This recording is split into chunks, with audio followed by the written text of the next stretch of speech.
गरजते बादल, रिमझिम बारिश, ठंडी हवा, ये सब मॉनसून की खूबसूरती है। लेकिन मॉनसून में इन सब के साथ कुछ बीमारियां भी दस्तक देने लगती हैं। इन बीमारियों से बचाव कैसे किया जाए, उपचार क्या है, इस पर बात करने के लिए आज हमारे साथ स्टूडियो में मौजूद हैं डॉक्टर यासिर इस्लाम। नमस्कार, आपका स्वागत है। आप हैं professor of medicine, Lady Hardinge Medical College and hospital. साथ ही वेलकम करना चाहेंगे डॉक्टर ममता जाजू का। नमस्कार। आप प्रोफेसर पीडियाट्रिक्स, चाचा नेहरू बाल चिकित्सालय, दिल्ली सरकार से। तो डॉक्टर ममता, आपसे शुरू करते हैं क्योंकि आप बच्चों की डॉक्टर हैं। अगर घर परिवार में मान लीजिए कोई बच्चा है और बीमार पड़ गया, 5 साल 10 साल का, माँ बाप बड़े चिंतित हो जाते हैं। रेनी सीज़न है और बुखार बड़ा कॉमन लक्षण है, क्या करें माँ बाप? देखिए, बुखार जो है बॉडी की इम्यूनिटी को जताता है। अगर बच्चे को बुखार आ रहा है मतलब कि उसमें क्षमता है कि वो बीमारी से लड़ सकता है। तो बहुत पैनिकी ना क्रिएट करें और कभी भी एकदम ओवर रिएक्ट करके दवाइयाँ ना देना शुरू कर दें, क्योंकि माताएं बहुत जल्दी चिंता में आ जाती हैं, बच्चे बीमार होते हैं। तो सबसे पहले बच्चे का हाइड्रेशन का ध्यान रखना ज़रूरी होता है। बच्चे को अच्छे से पानी पिलाएं, दूध पिलाएं, नारियल पानी पिलाएं। जो भी बच्चा उस उम्र का एक्सेप्ट करता है वो ज़रूर दें। अगर तेज़ बुखार है तभी दवाई दें, बुखार नापे ज़रूर। क्या होता है, हम यूजुअली बच्चों को हाथ से छू के हम बुखार देख लेते हैं, लेकिन उससे हमें सही तापमान का अंदाज़ नहीं लगता क्या है। तो बुखार कितना है वो नापना ज़रूरी है। अगर वो 100 या 100 से ज़्यादा है तभी हमें दवाई देने की ज़रूरत है। अगर नहीं है तो हम बच्चे को सिर्फ शरीर को सादे नल के पानी से पूरा शरीर पोंछ ले बच्चे का, तो भी सफिशेंट होता है। और अगर बुखार में दवाई देने की ज़रूरत भी पड़े तो पैरासीटामोल सबसे सेफेस्ट दवाई है, वही दें। कुछ भी दवाई अपने मन से और ना दें। जी, ये तो बात रही बच्चों की डॉक्टर यासिर, लेकिन अगर हम बड़ों की बात करें, ऑफिस भी जाना है या स्टूडेंट्स हैं तो उनको अपने कॉलेज भी जाना है, तो वो कैसे ख्याल रखें? क्योंकि कई बार हम नज़रअंदाज कर ही देते हैं जाने अनजाने में कि फीवर है, क्या है, ज़रा सी तकलीफ होती है, पर हम क्योंकि जाना है ऑफिस तो जाते हैं। तो ऐसे में क्या किया जाए? देखिए, जैसे आपने अपने सेगमेंट में दिखाया, मॉनसून हमारे लिए being a doctor means number of patients बढ़ जाते हैं, खासकर वैसी बीमारियों के जैसे अभी आपने सेगमेंट में दिखाया, viral illnesses, diarrhoeal illnesses, malaria, dengue, ये वाले फीवर्स, ये वाले बीमारियों का इंसिडेंस काफ़ी बढ़ जाता है मॉनसून के दौरान या आफ्टर मॉनसून भी। तो इसमें एक तो आपको ये देखना है कि जैसे फीवर बहुत कॉमन सिम्टम होता है किसी भी इन्फेक्शन का। तो अगर आपकी बॉडी में फीवर आ रहा है तो पहले तो सबसे ज़रूरी है कि आप फीवर मेजर करें। वो मेजरमेंट एक सिंपल थर्मामीटर से, जो हर घर में मेरे हिसाब से होना चाहिए, तो थर्मामीटर से हमें अंदाज़ा हो जाता है कि फ़ीवर है कि नहीं है। अगर फीवर है तो हमें आइडियली तभी दवाई लेनी चाहिए जब फीवर 100 या 100 से ज़्यादा आए, और प्रॉपर हाइड्रेशन, प्रॉपर रेस्ट 1-2 दिन के लिए हमें करना चाहिए। और डॉक्टर को ज़रूर सलाह करें जब आपका फीवर 1-2 दिन में नहीं उतर रहा, क्योंकि फीवर के बहुत सारे कारण होते हैं। अब वो कारण डॉक्टर ही बता सकता है बाई हिस्ट्री, एग्जामिनेशन और लैब टेस्टिंग से कि ये फीवर किस वजह से आ रहा है। बिल्कुल। तो यदि आप डॉक्टरी सलाह चाहते हैं, हेलो डॉक्टर में भी डॉक्टर यासिर, डॉक्टर ममता से कोई सवाल करना चाहते हैं तो हमें फ़ोन कीजिए। 011 दिल्ली का STD कोड है और नंबर है 23097532। 011 is our code and number is 23097532। तो जैसा हमने जाना कि बारिश के मौसम में बहुत सी बीमारियां हो सकती हैं, जैसे कि टाइफॉइड हो गया या फिर मच्छर के काटने से डेंगू हो गया, कॉलेरा या अन्य वाटरबॉर्न डिजीजेस। तो अगर बुखार आया डॉक्टर साहब, जैसे आपने कहा अगर 101 102 से ज़्यादा है, तो जैसे हम कहते हैं पैरासीटामोल, ये दवाई पेरेंट दे सकते हैं और इसकी डोसेज क्या लें फिर? पेरेंट्स दे सकते हैं, क्योंकि हम कॉमनली देते हैं बच्चों को कि अगर बुखार है या कई बार टीके के बाद भी बुखार आ जाता है तो आप ये दवाई दे दीजिए। सेफ भी है, बच्चों में थोड़ा रेंज होता है दवाई का। हम बॉडी वेट के हिसाब से देते हैं, कितना किलो का बच्चा है उस हिसाब से देते हैं। तो 10 to 15 मिलीग्राम पर केजी पर डोज हम दे सकते हैं बच्चे को। तो 50 किलो का अगर बच्चा है तो हाँ, तो एक पैरासीटामोल की टैबलेट जो 500 मिलीग्राम की है वो दी जा सकती है। लेकिन अगर छोटे बच्चे हैं तो उनके लिए लिक्विड, उनके लिए सिरप आता है। और सिरप फिर बेटर होता है कि उसमें 5 ml के सिरप में कितना मिलीग्राम है, क्योंकि अलग अलग स्ट्रेंथ वाला डोज आता है। 5 ml में 200 भी आता है, 250 भी आता है और 125 भी आता है। तो वो थोड़ा ध्यान रखना पड़ेगा कि वो कैसे दें। जी, बिहार से एक कॉलर हमारे साथ जुड़ गए हैं। नमस्कार सौरभ जी, अपना सवाल पूछिए। Hello sir. Good morning. Good morning जी, सवाल पूछिए। हाँ सर, डॉक्टर साहब से मुझे जानना था कि मुझे लगभग 1 महीने 2 महीने खांसी और टीबी वगैरह का चेक करवाया, लेकिन तो ये किस तरह की खांसी है, रिलेटेड है कि क्या है, तो डॉक्टर साहब से मुझे थोड़ा जानना था कि ये सांस फूलते, मेरा थोड़ा सांस भी फूलती है कभी कभी, रात को थोड़ा अटैक आता है खांसी का। जी डॉक्टर यासिर। क्या ये खांसी आपको अभी 1 महीने से या पहले भी होती थी? नहीं सर, अभी पिछले 2 दिन से मुझे शुरू था। तो पहले खांसी कभी होती थी लेकिन जल्दी ठीक हो जाती थी। नहीं, लेकिन अभी पहले हर सीजन में होती है या इस बार पहली बार हुई है खांसी आपको? नहीं सर, पहली बार इस मौसम में तो पहली बार हुई थी। पहले कभी कभार होती थी, जल्दी ठीक हो जाती थी, अच्छा, लेकिन तो इस बार लंबा। तो क्या आपको बुखार भी आया है? बुखार नहीं सर, पहले भी होती थी लेकिन काफी पुरानी बात है, जल्दी ठीक हो जाती थी, लेकिन इस बार थोड़ा लंबा हो गया है मेरा। तो खांसी बुखार ज्यादा फीवर है आपको? आपने थर्मामीटर से फीवर नापा है? नहीं सर, फीवर तो नहीं है मुझे। ठीक है, देखिए खांसी के बहुत सारे रीजंस हो सकते हैं। वो आपके अपर नाक कान वाले रीजंस भी हो सकते हैं और फेफड़ों के रीज़न भी हो सकते हैं।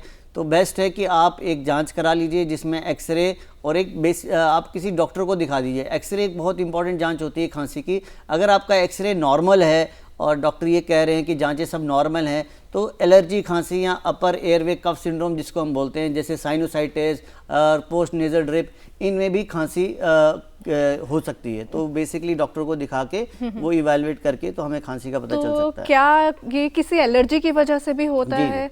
देखिए जो खांसी का सबसे बड़ा रीज़न जो हम यूजली अपर एयरवे रीज़न होता है, जरूरी नहीं कि सिर्फ फेफड़ों की वजह से ही खांसी होती है। पोस्ट नेजल ड्रिप, जैसे हमें किसी को एलर्जिक साइनोसाइटिस राइनाइटिस है, उससे भी खांसी होती है। तो ज़रूरी नहीं कि खांसी मतलब लंग से ही ओरिजिनेट हुई है। जी, लेकिन क्योंकि बारिश के मौसम में बैक्टीरिया से जुड़ी बीमारी हो सकती है, वायरल बीमारियां हो सकती हैं, जांच ज़रूरी है जानना, क्योंकि अकॉर्डिंगली फिर आप प्रिस्क्राइब करेंगे। तो कौन से टेस्ट कराने चाहिए? देखिए बहुत सारी बीमारियां हैं जिनमें टेस्ट की ज़रूरत नहीं होती। वायरल फीवर्स हैं जो अपने आप 2 से 3 दिन में सेटल हो जाते हैं। अगर बच्चे को 3 दिन से ज़्यादा बुखार चल रहा है या 2-3 दिन से ज़्यादा दस्त है, तो मैं सबसे पहले माँओं को बताना चाहती हूँ कि शुरू के 2-3 दिन अगर कोई भी परेशानी होती है, पहले दिन दूसरे दिन, तो आपको बच्चे का टेम्परेचर मेंटेन करना है, उसको अच्छे से हाइड्रेशन मेंटेन रखना है कि वो अच्छे से ले। अगर वो मुंह से नहीं ले पा रहा है या दस्तें बार बार हो रही है, डिहाइड्रेशन में नहीं जाना चाहिए, वो ध्यान रखें, क्योंकि गैस्ट्रोएंटेराइटिस इस सीज़न में बहुत कॉमन होता है। फिर अगर फिर भी कई बार फीवर परसिस्ट करता है या बहुत हाई ग्रेड फीवर आ रहा है जो लगातार आए जा रहा है या बहुत ठंड लग के बुखार आ रहा है, तो हम सोच सकते हैं कि या कभी ये टाइफाइड तो नहीं है या मलेरिया तो नहीं है या चिकनगुनिया तो नहीं है, क्योंकि इस सीज़न में ये सारी बीमारियां भी बच्चों में बहुत कॉमन होती हैं। तो अगर इस तरह के कोई सिम्टम्स होते हैं कि बहुत तेज़ बुखार है, बराबर आए जा रहा है, दवाइयों क्रोसिन पैरासीटामोल से भी नहीं ठीक हो रहा है, तो फिर हमें आगे जाना पड़ेगा और थोड़ी जांच भी कराने की ज़रूरत पड़ सकती है। जी, डॉक्टर साहब इस समय दिल्ली से सुमैया जी हैं फ़ोन लाइन पर। हेलो। अस्सलाम वालेकुम, this is Sumaiya from Delhi. जी क्वेश्चन मेरा है डॉक्टर यासिर के लिए जी। कि बेटा है मेरा 12 साल का और उसको प्रॉब्लम है कि हर 1-1.5 महीने में या 2 महीने में मैक्सिमम उसे फीवर हो जाता है। Fever starts slowly but all of a sudden it will reach up to 104 degrees और फिर उसको पैरासीटामोल इवन मेफ्टाल पी से फिर वो उसका फीवर सबसाइड होना शुरू होता है and then he has to be given antibiotics. उसको हर थोड़े दिन में इस तरह फीवर क्यों चढ़ता है and yes for the last 2 consecutive years he has suffered from typhoid also। Doctor साहब देखिए जो प्रोलॉन्ग फीवर है एक बहुत कॉमन मिसकंसेप्शन, ज़्यादातर लोग हमारे पास आते हैं टाइफाइड। पहले तो टाइफाइड एक एक्यूट फेब्राइल मतलब एक्यूट इलनेस है, ये 2 या 3 हफ्ते का बुखार होता है। बट ज़्यादातर लोग चूँकि क्वैक्स वगैरह को या अनक्वालिफाइड डॉक्टर्स को दिखाते हैं तो वो दिमाग में ऐसा टाइफाइड बिठाते हैं कि उनको दिमाग से टाइफाइड निकलता नहीं। तो कोई भी बुखार जो 4 हफ्ते से ज़्यादा है वो टाइफाइड नहीं हो सकता। अच्छा। उसके लिए आपको और बीमारियां जैसे कॉमन इंडिया में टीबी को इवैल्यूएट करना है, क्योंकि टीबी ज़्यादातर मिसडायग्नोज इसलिए होता है क्योंकि ऐसे डॉक्टर्स जिनको आइडिया नहीं है कि टाइफाइड और टीबी में कैसे डिफरेंशिएट किया जाए, तो वो लोग 3-3, 4-4, 5-5, 6-6 हफ्ते तक टाइफाइड ही ट्रीट करते हैं।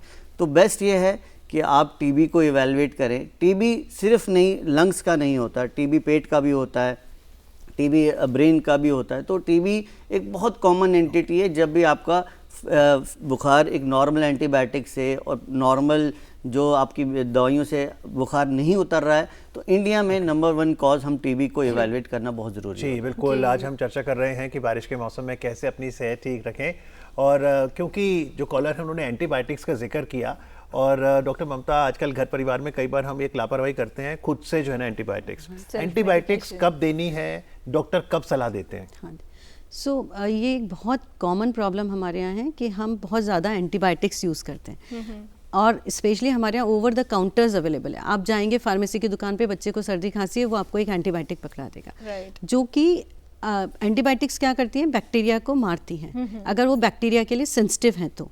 पर अगर वो बैक्टीरियल इन्फेक्शन ही नहीं है बॉडी में, वायरल इन्फेक्शन है मान लीजिए, या बैक्टीरिया जो है वो एंटीबायोटिक से रेजिस्टेंट है, तो वो बॉडी में और ज़्यादा ओवर ग्रो कर जाता जैसे है और रेजिस्टेंट डेवलप हो जाता है। डेंगू, चिकनगुनिया, मलेरिया ये वायरल हैं, ये वायरल है, एंटीबायोटिक का रोल ही नहीं है, कोई रोल नहीं है। तो इसलिए बहुत सारी बीमारियां 90% ऑफ द डिसीजेज बच्चों में ऐसी होती हैं, बीमारियां ऐसी होती हैं जिसमें एंटीबायोटिक्स देना ही नहीं है। जो डायरिया जो होता है वो कॉमनली वायरल डायरिया ही होता है, बैक्टीरियल डायरिया सिर्फ कॉलेरा होता है, और वो अलग तरह का डायरिया होता है जो हम उसकी हिस्ट्री से ही पहचान सकते हैं कि कॉलेरा है। तो उसमें हम प्रिस्क्राइब करेंगे एंटीबायोटिक, या बच्चे को ब्लड जा रहा है, खून जा रहा है लैट्रिन में, या फिर बहुत मवाद जैसा जा रहा है, तो हम एंटीबायोटिक देंगे। अदरवाइज कॉमनली एंटीबायोटिक्स की जरूरत ही नहीं है। तो आप अपने बच्चे को प्लीज एंटीबायोटिक ना दें, उससे आप और नुकसान कर रहे हैं अपने बच्चे का। जी, मध्य प्रदेश से हमारे साथ एक और कॉलर जुड़े हैं। नमस्कार संतोष जी, अपना सवाल पूछिए। मेरे को बुखार वगैरह आता है तो हाथ पाँव वगैरह बहुत दुखते हैं, इतने अधिक दुखते हैं कि सहन भी नहीं कर पाता हूँ, तो क्या कारण होता है? आपकी उम्र कितनी है? मेरी उम्र 50 वर्ष है। ओके, 50। जी डॉक्टर साहब, बुखार आता है फिर चला जाता है फिर आ जाता है? सबसे पहले तो आप नापिए बुखार को कि सच में बुखार आ रहा है कि नहीं आ रहा है, कि सिर्फ आपको ऐसा लग रहा है कि आपका, क्योंकि गर्मी का मौसम है, बॉडी का टेम्परेचर वैसे भी बढ़ जाता है, तो एक ज़रूरी चीज़ है हमें देखना है कि बुखार है कि नहीं है। अगर बुखार लगातार दिन में 3-4 बार नापने पे भी अगर आ रहा है, 100 या 100 से ज़्यादा हो रहा है, तो फिर आपको देखना पड़ेगा कि आपको शरीर के किस हिस्से में प्रॉब्लम हो रही है। कई बार हमारे यूरिन में इन्फेक्शन हो सकता है, जो कि इनिशियली बहुत ही माइल्ड सा सिम्टोमेटिक होता है, सिर्फ ऐसा लगता है बार बार यूरिन आ रही है और यूरिन में इन्फेक्शन हो सकता है, या गले में खराश हो रही है, सर्दी खांसी हो रही है। तो किस सिम्टम्स की तरफ है उसके हिसाब से फिर आगे आप डॉक्टर को दिखाइए और जांच कराइए। भावना, आज 17 जुलाई है ना? 18 जुलाई है, 18 जुलाई। 17 जुलाई की विशेषता पता है क्या है आपको? वर्ल्ड स्नेक डे, और जुलाई में 29 तारीख को नागपंचमी है। मैं इसलिए पूछना चाह रहा हूँ डॉक्टर साहब आपसे ये सवाल कि बारिश में खासतौर पे ग्रामीण क्षेत्रों में सांप बहुत आ जाते हैं, जी। तो अगर बारिश में सांप काट ले फिर क्या करना है? जी, रेनी सीजन में स्नेक बाइट के इंसिडेंट्स काफ़ी पाए जाते हैं, स्पेशली रूरल एरियाज़ में, हिली एरियाज़ में। ऑल्दो दिल्ली में उतना नहीं है, बट पेरिफ्री में काफ़ी सारे पाए जाता है। तो पहले तो स्नेक नॉन पॉइजनस भी हो सकता है, पॉइजनस भी हो सकता है, लेकिन जब आपका कोई स्नेक बाइट हुआ है, मतलब किसी का हुआ है, तो आप ये प्रिज्यूम कर लीजिए कि ये पॉइजनस है, क्योंकि हम ऐसे नहीं बता सकते कि विदाउट टेस्टिंग की पॉइजनस है या नॉन पॉइजनिंग। तो बेस्ट है कि आप किसी नियर बाई डॉक्टर के पास चले जाएं। तो डॉक्टर एक क्लिनिकल असेसमेंट करता है, जिससे ये हमें अंदाज़ा हो जाता है कि क्या ये 2 किस्म का पॉइजनस स्नेक होता है, एक हीमोटॉक्सिक होता है, एक न्यूरोटॉक्सिक होता है। तो क्लिनिकल असेसमेंट में हमें पता चल जाता है कि ये किस टाइप का स्नेक बाइट हुआ है, और फिर एक टेस्ट होता है जिससे हमें ये अंदाज़ा हो जाता है कि ये स्नेक बाइट हुआ है हीमोटॉक्सिक या न्यूरोटॉक्सिक। उसके हिसाब से फिर उसका ट्रीटमेंट लिया जाता है। इसमें सबसे इम्पॉर्टेंट है कि ट्रीटमेंट डिले ना करें, क्योंकि स्नेक बाइट का बहुत अच्छा ट्रीटमेंट है। अगर टाइमली पेशेंट आ जाए हमारे पास, एंटीवेनम सीरम होते हैं वो हम पेशेंट को देते हैं, जिससे पेशेंट की जान बच सकती है। जी, तो ये तो बात हुई स्नेक बाइट की, लेकिन इस मौसम में इंसेक्ट बाइट भी बहुत ज़्यादा होती है, और बच्चों को तो खास तौर से वो अपना शिकार बनाते हैं। उस केस में क्या करें? और आजकल ना बहुत सारे आफ्टर इंसेक्ट बाइट कुछ बाम्स और स्प्रेज भी आ रहे हैं, तो वो कितने यूजफुल हैं?